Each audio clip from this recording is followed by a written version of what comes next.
દિનેશભાઈ, સાચી અને દીવા જેવી વાત તમને કહું ને તો જ્યારે પણ ખોટાની સામું સાચું ઊભું હોય ને તો સાચાને દબાવવા માટે સામ દામ દંડ ભેદ તમામ વસ્તુઓનો ઉપયોગ થતો હોય. બરાબર.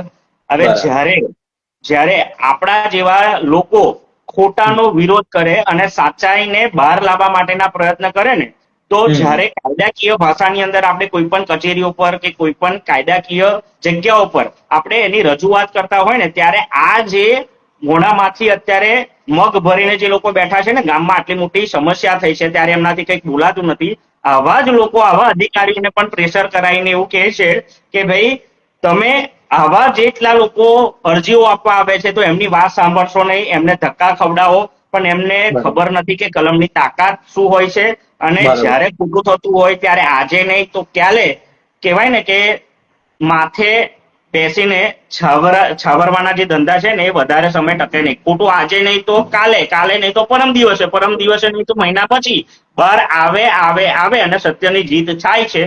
પેલું કહેવત છે ને કે લાગશે વાર પણ આવશે મજા. જેટલા પણ લોકો આની મેં સંડોવાયેલા છે, હું તો તમને હિંમત આપું છું કે તમે લડત ચાલુ રાખો, હું તમારી સાથે છું. અને ડભાસા ગામના જે લોકો ડભાસાનું હિત ઈચ્છે છે, આવા ચોરોને બહાર પાડવા માંગે છે, એને હિંમત આપવા માટે તમે આવા દિનેશભાઈ જેવા વ્યક્તિઓને સાથ સહકાર આપો, જેથી કરીને આજે બાબર વેચાયા છે કાલે આપણા ઘરની અંદર આવીને લોકો ચોરી ના કરી જાય ને, એટલા માટે આ લડત જરૂરી છે.